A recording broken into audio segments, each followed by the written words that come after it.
Hi, welcome to the Jimy Show, where I help you reach an artist to market your creativity in a way that creates impact and income. I'm your host, a bilingual artist in love with marketing. Well, so I'm so happy that we're on this episode of the podcast right now because, like, that's finally another interview that I wanted to do for so long. Like, I want to have more of artists and creators on this podcast, and I've reached out to Apex, and he said yes. So, can you say hello, Apex? Yeah, hey guys, what's up? That's amazing to have you right now. Can you like talk a little bit about yourself, introduce yourself, who you are, what you're doing in life? Yeah, absolutely. I'm Caleb. I make music under the name Apex Frazier. I'm an artist, creative, I'm an immigrant, and I love Jesus and I love making music, so I do that at the same time. That's genius. I love it. How did you start with the music? What pushed you to do so? Right. So I've always loved music ever since I was like a child. I knew that I had just a special connection to it, even deeper than like my friends and whatnot. When I was 7, 8 years old, I would write lyrics that made absolutely no sense. Uh, but when I was 10, I went to a summer camp and I heard a song called Background by Lecrae playing. Mm, And it just changed everything for me. I never knew that I would fall in love with hip hop, but I did that wow, day. And I was introduced to CHH, and I've been rapping ever since. that's genius. So like you started like music because of CHH, literally. That's definitely when I found out that I had a passion to do it for the rest of my Mm-hmm. life. Yeah, for sure. Mm-hmm. Did that passion like come like it came really early, but is there um like is there something that pushed you literally to do so? Was that like maybe you thought that you could do something with your voice and be a Mhm. voice to someone or Yeah, absolutely. I've always said ever since I was like, 10, 11, if I Mhm, could just positively change one person's life, then I feel like what I'm doing with my life is worth it. And for me, mhm, that sort of came to fruition very early with my brother.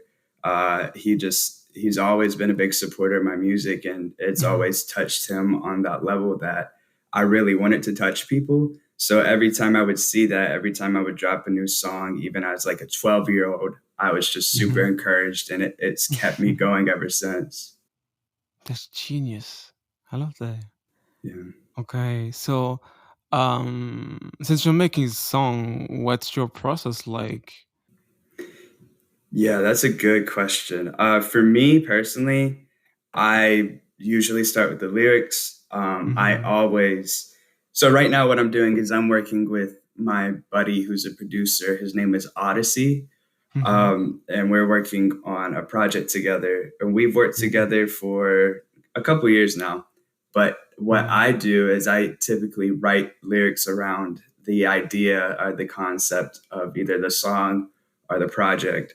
And Mhm. then by the time I've rewritten them at least once, because I always rewrite my lyrics, I'll send them off to him and he'll start to build a beat around it.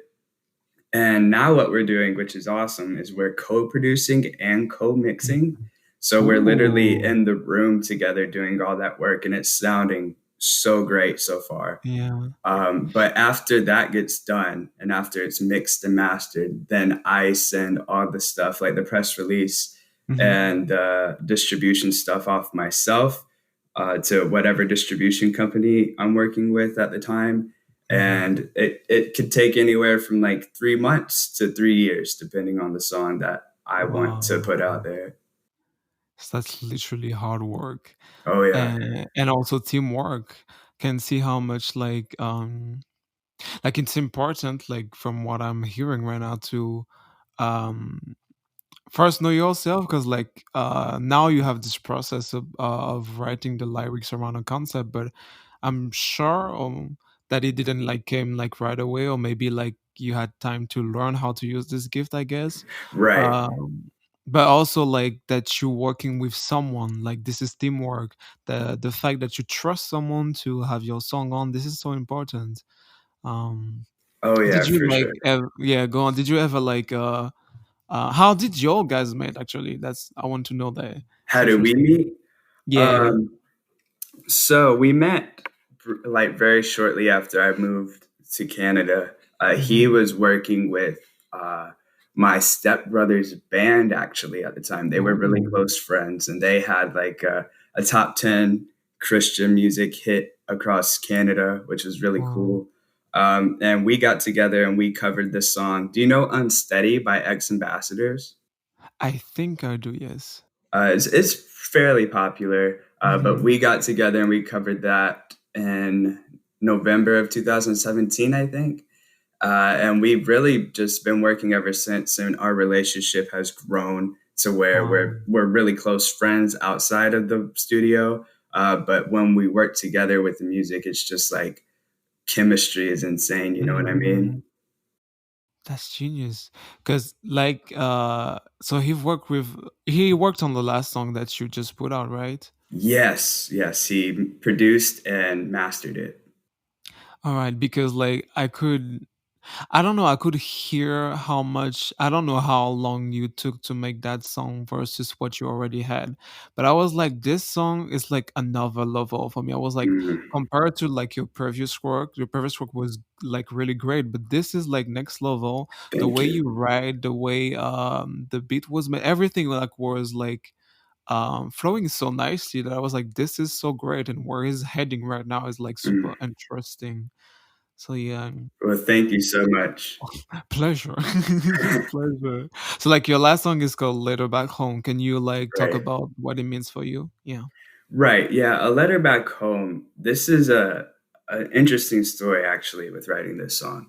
Mhm. Um, when I first started, I wanted it to be a southern, like a summer anthem for my friends back where I was born and the city that I Mhm. come from. I just wanted to give them something to let them know that they appreciate it. But as I started to write it, it became more of a literal letter to them and expressing my feelings over everything that's happened in the US, particularly in the Mhm. South with racism and whatnot in the Mhm. last just few months here and ever since I was born. Yeah. So I definitely spoke my mind on that, and I let people know that there's a difference between tough love and hate. And I feel Mhm. like that's something that people don't really understand, especially when it comes to the music industry, where you'll Mhm. see, oh, you don't want to put my song on your page or you don't want to have me on your podcast or whatever. I guess we're done. But there's a difference between someone not being up to your brand and you hating Mhm. someone. You know what I mean? Yes, And totally. that goes double for a place where you're from or the people that you grew up with. And I just Mhm. wanted to let everyone know that what's happening right now isn't cool, but we can change it. Yeah. Does, like, I know it can like I want to not literally educate my audience, but I would like to is it like something that is there a lot, or even if that's not a lot, is there racism where you're currently living right now that is happening around you? Well, where I live, there's a lot less than where I'm from, but Mhm. my sister is actually black. We adopted her. Okay. She's 8 years old now, Oh. and she was the first black girl in her school up here where we Mhm. live now, which is mind blowing to me. But Yeah. she definitely caught some back ended racial slurs and stuff like that Mm. through her first year or two, which of course bothers me as a brother, Yeah. and at that point even as a Christian, right? Um, Yeah. but generally, it's way less, and it's not the violence that comes with the racism in Mhm. America, you know. So I'm very thankful for that, and I'm Yeah. very glad that we're here during the year 2020 because it's been insane. But there's definitely issues that need to be fixed everywhere you go. Yeah. I see. Cause like sometimes I can feel like when I'm watching like on social media I can see people saying, "Oh, it's just like something that happens here and there," when in fact all around the world this is happening in whatever the level it is. Yeah. And I think that we all have to stand in a way, especially as Christian, in those Mhm. situations to be like, oh, this is not normal and this should not be happening. So that's why I wanted you to go on that, because also I'm living in France right now. Right. We don't have as much that was when like the thing with George Floyd happened. We don't have that much violence though, but we do have people calling names on people, Right. and some of that stuff. So it doesn't just happen in one place. It's, I think, like something that needs to change in the mind of everyone though. Absolutely. Yeah. Yeah. Like you said, it can literally happen anywhere, and it does. It happens Mhm. everywhere. And I think a lot of that is, yes, the US is pretty bad at it, especially for a country as old and as proud as it Mhm. is. But I think a lot of people kind of throw their own convictions and their own guilt onto an area where they're not Mhm. from, so just to feel better about where they are, who they are, and especially if they've generalized people in the past, because realistically, we all have at one point or another, whether we want to admit it or not, we've all been in the wrong for something like that. Mhm. And I do think that everywhere you go, that's an issue that you'll see. And that's definitely an issue that we need to intervene on. Yeah. That's that's cool that you talk about this. That's cool that you kind of like wanted to talk about those things in your songs. Right. That's important to voice those things, because if nobody is talking about this, who's gonna listen? So I love Exactly. that. And Yeah, cool. I had a conversation with Odyssey before we even recorded the vocals for the song. Mhm. And I said, I know that this song has potential to be big just based off of the beat and whatnot. But the stuff that I'm speaking on, or that I was planning to speak on, is just undeniable at this point. And I don't Mhm. care if I lose streams or lose fans or whatever. If I don't use this little platform that God's given me now, then who's to say that I'll use a bigger platform for that reason, right? So Yes. I definitely felt like it was crucial to speak on the racism and the problems of my hometown. I love that what you said, because I said that like some people, that's not exactly the same thing, but like some people say sometimes to me that, oh yeah, rich people are bad or something like that. And for me, when people are rich, like it's just reveal what they already have in their heart. So the fact that at your level you're already using your platform for good, when you're gonna be big and when you're gonna do greater things, you will still have this heart toward those people. And I think God also gave platform to people who are searching to have this kind of heart, people that Yeah, are searching to help others. And yeah, so I that's a key right here, to always have this heart to help others, always have this heart to speak to things that really matter, and not just like random things, which is fine sometimes, but there's like really important topic like this one. Yeah, I love right, that. right, for sure. Thank you so much. I appreciate and agree with that. Yeah. I wanted to get back. So when did you move out? Which age, or to immigrate to Canada? I mean, like how did that happen? Right. So I moved to Canada a little over 3 years ago now. I was Okay. I was 16. Um, I moved up here with my mom and my little sister. We had really nothing holding us back in the South. And my mom was getting married. And so we just decided that it was a good time to move up. And it was a wild, wild journey. And we didn't Hmm. get our permanent residency for 2 years after we moved. Wow. But still, we're here now and we're thankful. There's still a lot of really weird stuff to work out that they don't tell you about when you immigrate. But Oh, really? yeah, but besides that, we're here and we're all good now. Hmm. That's amazing. Like, was it hard to adjust to this new environment at that age, or? Yeah, it definitely was for me coming from a small school and even to a lesser extent a small Mhm. city. Like I was around. the people downtown a lot, like in the weekends and whatnot. But Mhm. where I actually lived was about 15 minutes out from Roanoke, Virginia. So it was a small area. Then when I came here, there was thousands of people in my high school. And Mhm. the culture was so different, just from the way that people talked, the way that people did things, what they enjoyed, how Mhm. they interacted with each other. It was so different for me to see. And I had only been to Canada once or twice before for Mhm. like a few days at a time. So I didn't really get to see it before I moved up here. But I I think see. the hardest part for me was just while I was immigrating, I was also having such a decrease in my health at the same time. Mm. What happened though? Right. So I have what's called FSHD, muscular dystrophy. Mm. And that's a genetic disease that's triggered by trauma sometimes. And Oh. my uncle and my mom's side of the family, that disease runs.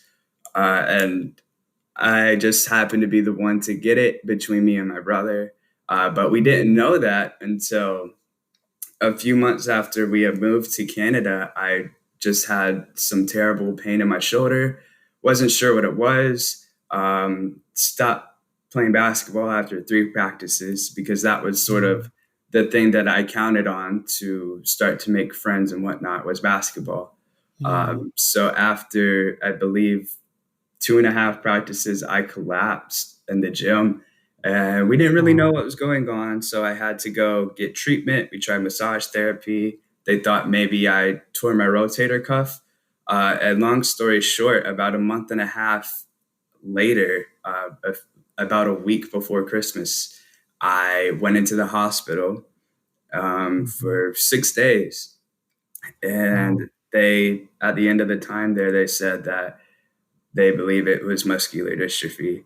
But the part that was tricky about all that was I wasn't a permanent resident of Canada yet, and the genetic Oh. test cost about $30,000, so I Okay. couldn't get it done. Wondering how to come up with an online marketing plan?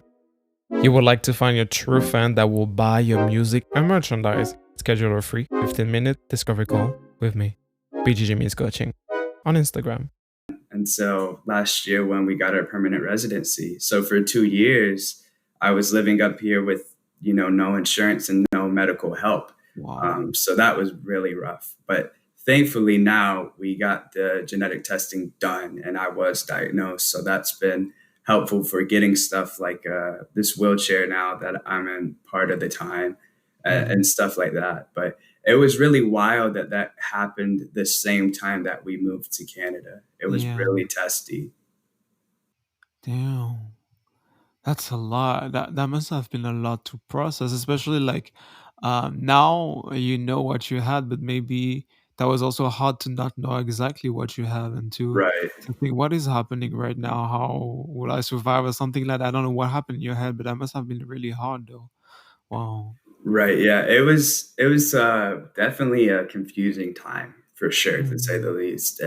And this year's been confusing for everyone, and a lot of the issues that's been happening this year, I got sort of a prelude into, so that's kind of Mhm. helpful in that way, where I can maybe help other people deal with transitioning from being around people to being stuck at home and whatnot. Mm. So I just always try to look at the bright side of the situation. I feel like that's something that you have to do to Yeah. make yourself and your mental health feel like it's at a healthy place. Yes.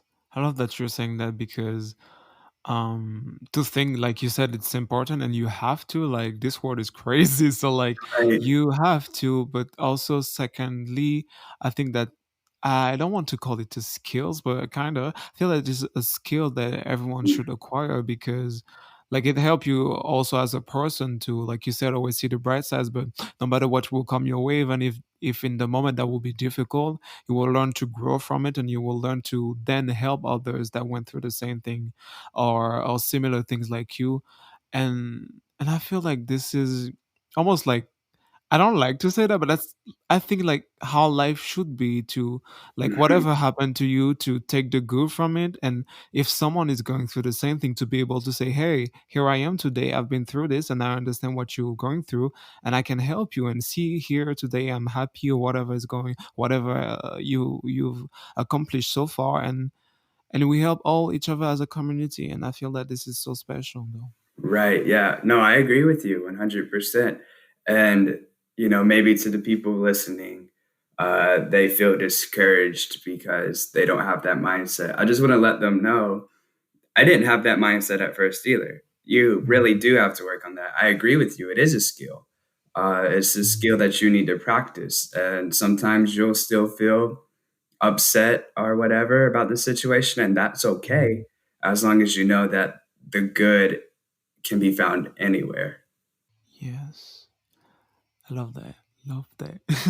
I knew by like, I don't know, but like I knew when I like met you online. That's weird to say, but like when I saw you, I was like, this person has something special in him that he Mhm, needs to share on this platform. So mhm. I'm just thankful that you're here, actually. I appreciate that so much, and I'm thankful for you giving me that opportunity to speak. My pleasure. All right. If we can go back to your artist journey, what was like the hardest thing that you had to learn Mm. in this journey, though? Yeah, that's a really good question. I think the hardest pill to swallow, so to speak, was not everyone in this industry is your friend. And that's maybe confusing for people who don't make music, but Mhm. basically, there's going to be people that will want to use you for clout or for money or because it looks good, and that's a nasty thing, but that's Yeah. just part of the music business, even in CHH. Mhm. And that's definitely a platform that people are kind of scared to speak out against, and I love CHH, but there's definitely people that aren't in it for the right reasons, so to speak, are Mhm. in it for your reasons at least. And that's just something that you'll have to accept if you want to be an artist. There's some Mhm. people that are great, genuine people, and I have made a couple friends in this industry, but there's also a couple people that will leave you feeling jaded in a way. Mm. Yes, I totally agree because that kind of happened to me. So I Yeah, totally understand, and I think like even that you also learn in real life that not everyone is your friend through those experiences, and absolutely. you kind of learn to maybe spot those people in the way they act because you had previous experiences. Hmm. So yeah, even though that's a really hard thing to swallow, when you have it, you kind of walk with it, and you're more aware of your environment and where you working, and that helps you also Absolutely. to work better, I think. Oh yeah, I agree with that for sure. Good. So we kind of are at the end of our interview right now. I want to ask, like I asked this question to kind of everyone Hmm. before the end. What would you say to someone that want to be an artist and shine as you do on social media as an artist, but this person is literally holding back because of a story similar to you, like genetic problems or anything that they've been through so far? What would you say to them? Right. I would say if you believe in yourself, if you believe in your story, and you think that you have this calling, then pursue it with everything that you have. If you don't feel like that's your calling, and if you don't feel like you're supposed to make music, then don't. It sounds super simple, but it's really Mhm. hard. And knowing your calling is hard enough in itself. But if you are certain that you have a story and you have a platform and you have something unique to bring, then you already have your reason to make music. You just need other people to have their reason to listen to your music. And that's where social media and marketing comes in and plays a huge role. Just build relationships with people Mhm. and be genuine, because it's easy to fake the funk, but nowadays people can really tell. Uh, and it's super important that you're authentic to yourself and to what your purpose is. Have that be through the music or just through conversating with other people. Love that. Love that. So where can people find you if you have anything to promote? That's your time now. Absolutely. You can find me at Apex Frazier on all platforms. That's APEX FRAZIER. I just put out a new song, A Letter Back Home, on July 31st, and I have more music on the way soon. Feel free to check out my YouTube channel as well. That's also Apex Frazier. That's amazing. Everything should be linked in the description show note. Thank you so much for being here. I appreciate your presence. Thank you for your time. And yeah, I pray that God will really lead you more and more deeper in a relationship with Him, but also deeper to the gift that He gave you for you to be able to touch more people through your story, touch more people through your voice, and have more connections again to help you go further in your music career. Thank you so much, brother. I appreciate you giving me the time today to talk. I really enjoyed this conversation. And to any of the listeners, remember to subscribe to the podcast. Thank you so much. I don't have to say that then. Subscribe Of to the course. podcast then. Thank you so much for listening and goodbye then. Goodbye. Don't forget to get 5 stars on our podcast if you like that. Don't forget to sign up for the newsletter to get free tips. Link in the show notes. It is free. So see you next time too.